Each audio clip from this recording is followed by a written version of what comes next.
Yes guys, welcome back. Today we're gonna fix this bike again. Let's go.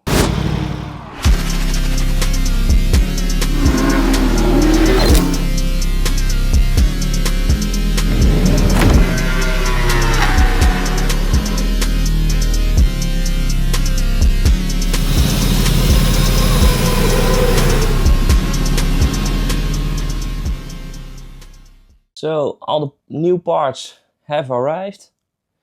As you can see, it is a load of stuff. So as you can see, we got a used tank cover, a used side panel, and also this one I got a spare. So I had this already laying around. Also this one. Then we got some new levers. These are TWM and these can be replaced, because the Brembo lever is made out of two parts. You got the bracket and the lever. So in this part my lever is damaged and we just can switch only the lever. Then we got the frame sliders that were over here. Then we got the Gillis clip-on that was over here. Then we got some Gillis parts for the rear sets. And then we got some OEM Yamaha parts. This is that's that cover, but then new. We got a seal. We got a new plug for the cover. Also a new grip. And finally we got some R&G paddock stands for the swing arm. So yeah, these are all the parts. Let's start rebuilding. Let's start with the easiest job, and that is installing this frame bolt with the slider on it. This one.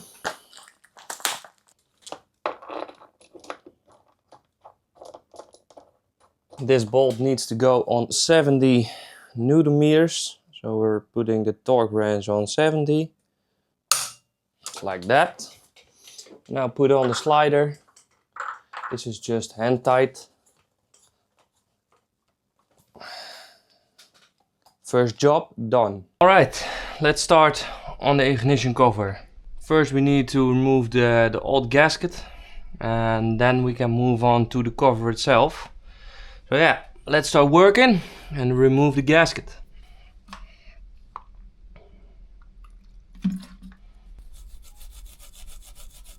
Five hours later. I always like to use a tinner. In our country we call this tinner.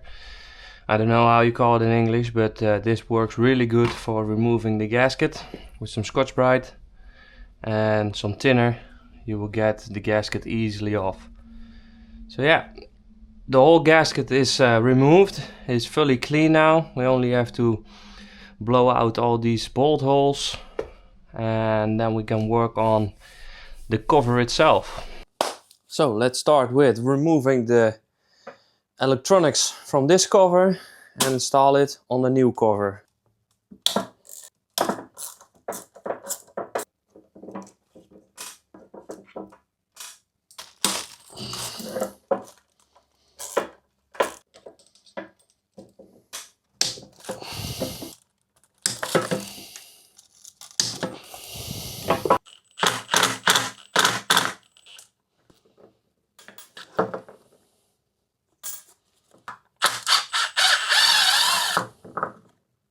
Okay, all bolts are out.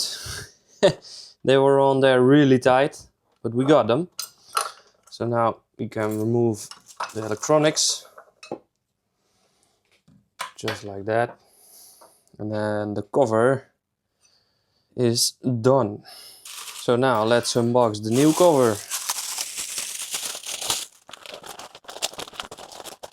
And there it is. Brand spanking new. Nice. So first we installed this, yeah, I call it a nut. Also got a new one. And of course that needs a seal.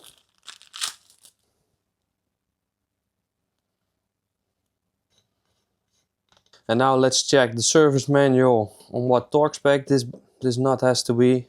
And we'll torque it down. So from spec it says that it needs to be on 15 Newton meters. So we'll do that real quick.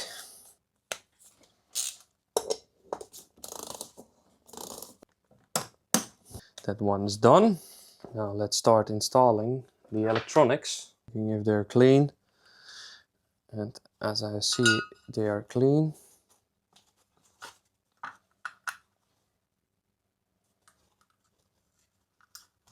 And all the bolts need to have blue Loctite on it. So that's what I got here.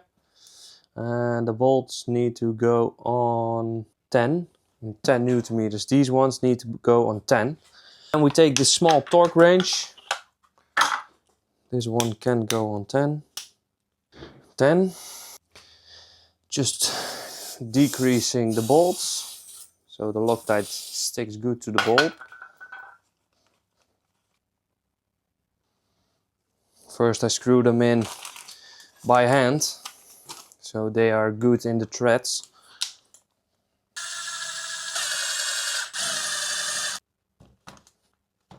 Two, three. Okay. Then we move over to these two bolts, and these two bolts have to go on 6.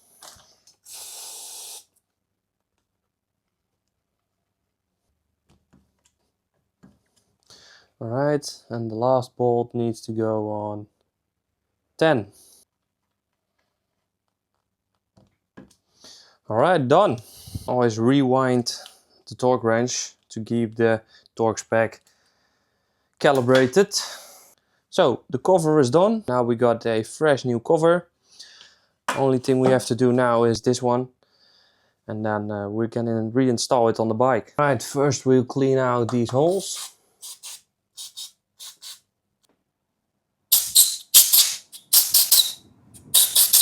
Okay, here's the new gasket, and this gasket is brand new, but I still like to use a little bit of black silicone gasket between the surfaces. I had one time that it was still leaking a tiny bit, and after I used the black silicone it worked great, so I'm using it again. But first we need to install these location bushings. Then we'll grease up the gasket. So both sides have fully greased up with silicone gasket. So now we can install the case itself. Perfect. Let's install the bolts.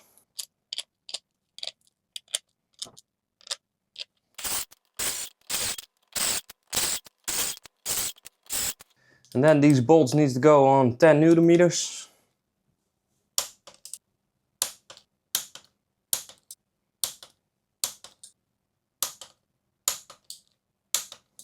Okay, all bolts have been installed and have been torqued down to spec. Now we only have to plug in the connectors again. And then the job of the engine is done. Perfect. So we'll let this dry overnight because we used silicone gasket, and after that we can start the bike again. So next job, rear sets. So here are all the parts for the rear set. This is the bracket that's going like this. New foot peg, and then the bracket for the shift peg going like this.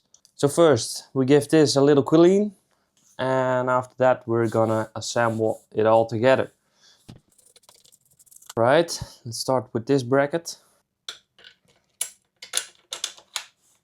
And I have to check where it was before, because I can't remember where it was. But that's no big deal. Okay. I made a quick picture before I disassembled everything, so I can see where it was. I think a little bit like this. Okay, shift pack is fully rebuilt. The heel guards are still at the carbon expert. And then we have to install this foot pack. And I'm thinking about installing foot packs that can fold, because every time the bike falls, just like what happened with this one, they immediately break this bracket, and yeah, that's really sad. So I really want to install a folding foot pack, and I think I got them laying around in a box in my garage, but I have to check. So for now, no foot pack. So let's adjust this plate real quick. I checked on the other side, and it has to go on the farthest back, just like that. Okay, let's move on. Quick little update.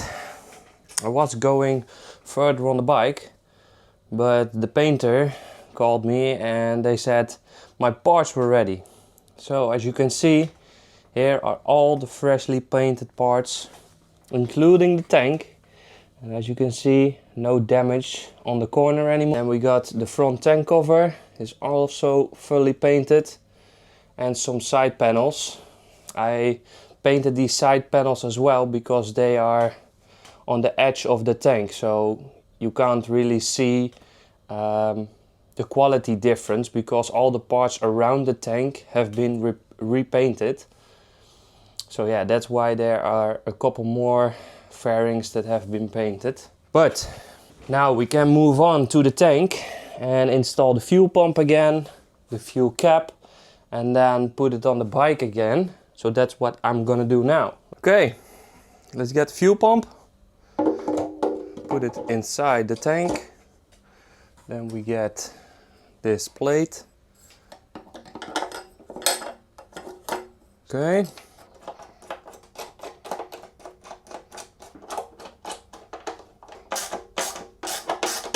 Alrighty, fuel pump is in. Now let's install the fuel cap. Okay, fuel cap is in. Let's install the tank.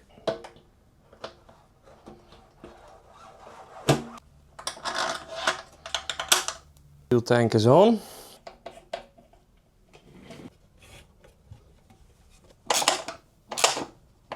So the tank is on, but I cannot install the front part just yet because I'm waiting on these Velcro stickies. That's why we're gonna move on to the clip-on, because I got a new tube for it. So again, a part from a Gillis, and unfortunately I had to buy the whole clip-on assembly because you can't buy the tube separately. So yeah, we're gonna take the tube and put it on that one.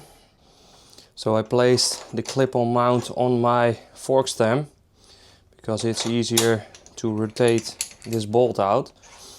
But we got it. So this one is going to be a spare, and this is the new tube. So let's install. Okay, new clip-on bar is on. Let's reassemble everything together. Let's start with the front lever adjuster. So I'm not screwing it down just yet because I want to relocate everything. But then we need to slide on the clutch over here. Let's install the cable, sensors.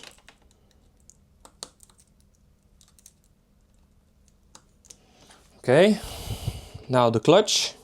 And as you can see, this clutch lever is damaged. But luckily, Brembo is a two-piece lever. So what that means is you can just replace only this bar itself and keep the mount stock. So this is just a €20 replacement if you're only replacing the lever itself. So I got them. Let me get them real quick. Here they are. These are from TWM.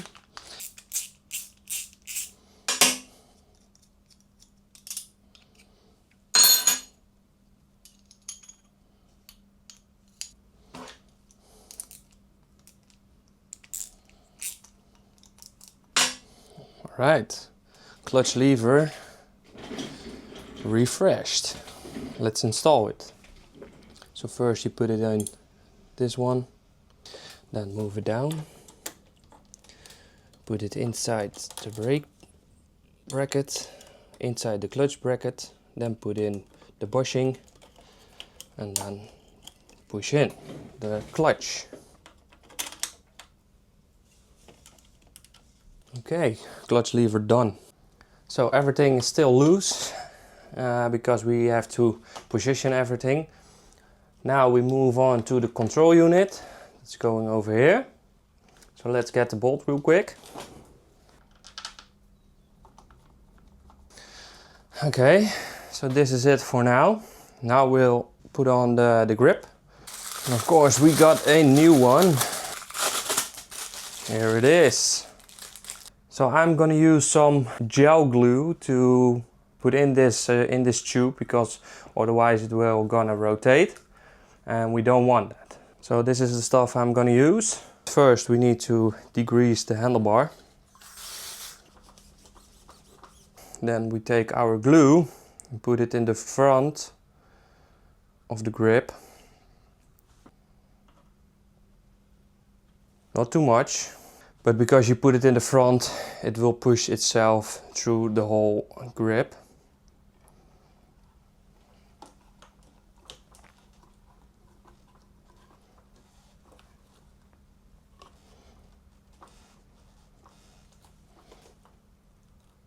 Okay, just like that. Now we just leave it and let it dry.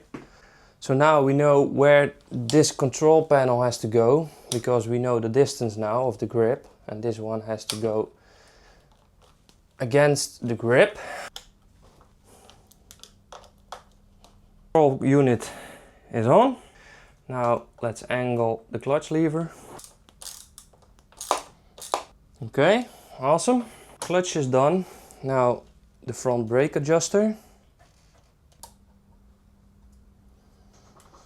Right, left hand side of the handlebars is like new again. Also I received this damper and also the Velcro. So we're gonna install that real quick. Let me see. Here. These are some foam dampers. They go over here. And I remove them for the painter. So we're installing the new ones. First, quickly decrease this side. Nice. Let's do the other side as well. Just like that, both sides are done. Now we'll move on to the Velcro. And here are the new ones. You're probably wondering, why didn't you just tape off this Velcro and then repainted it? Well, I'm a person that likes it to be perfect. So if I'm repainting something, I want it fully repainted and not just this side or whatever. So therefore I removed the Velcro over here so he could do the full top of the tank. So now it's fully redone. And if you had to remove this Velcro, you would see a line over here because of the clear coat, because it got a second layer. And now it looks like OEM quality, and that's what I want.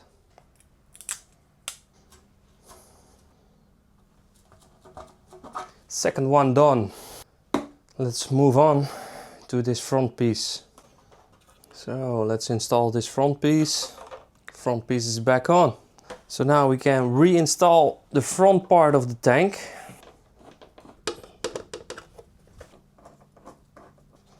Okay, so only we have to push down this Velcro. Like that. So now we can move on to putting back the Yamaha logos. So for the logos, I already removed the dual-sided tape, but I got a roll of 3M tape. Let's stick it on. Right, second one also done. So now let's stick them on. And you can put it on just like how you want it, but I want it to be like factory new, and therefore there's this line. This line is pointing up on the logo, so the logo is going on like this. Alright, first one done. Let's do the other side. Alright, second one also done. So the tank is looking good again. Let's put on the side panels. And also these panels have been repainted because I don't want any minimal color difference between the tank and the edging fairings. So this one has been redone and also these ones have been redone. And it was not really necessary because only the tank was damaged. But I want it to look like new again, so I didn't want any color difference, so I did the whole tank, including these side panels. Just like that. Let's do the other side real quick. So as you can see, the tank is fully reassembled and it's looking brand new again. So happy with the result. Can't wait to fully rebuild the bike. So now the tank is fully reinstalled. I really want to start the bike again after so many weeks. But before we're gonna do that, the tank is now fully empty. But there may be some fuel inside the fuel lines and I don't want the bike to turn on immediately. So that's why I'm removing the second 50 amp fuse over here. This is for the fuel system, and without this fuse the fuel pump will not run. But we can still rotate the starter motor to get oil pressure inside the engine. Because the engine is sitting so long without running, the oil is fully go down in the engine. So the top part of the engine doesn't have any oil at the moment on it. So therefore I want to gain first some oil pressure, and we're gonna do that by removing this 50 amp fuse and run it for a little till I think we get enough oil pressure inside the engine. And after that we will fill up the tank, put back the fuse and start the bike up. Let's go. So let's remove the fuse, this one. So now if we turn on the switch like that, we hear the intake system. But if I switch this one, normally the fuel pump will run now. But we remove the fuse, so it will not run. So the bike will also not turn on. But we can still rotate the engine like that. And by rotating the engine like that, we will make oil pressure inside the engine. So let's do that a couple of seconds and then move on. We have run the starter motor for a while now. So now we will fill up the tank, put back the fuse and start this baby up. How dare you!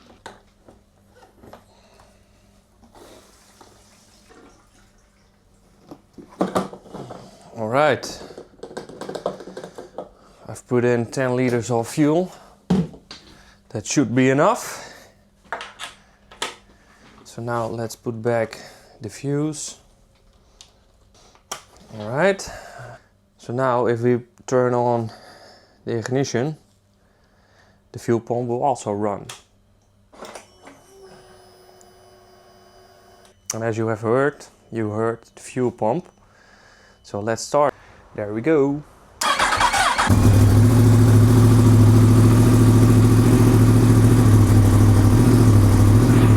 It's running again, let's go!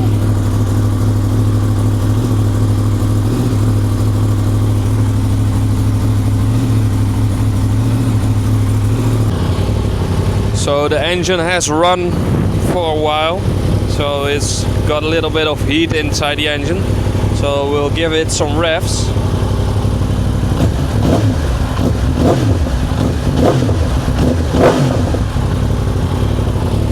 Sounds so sick. But we have to finish this bike, so let's turn it off. So now we know the engine runs fine.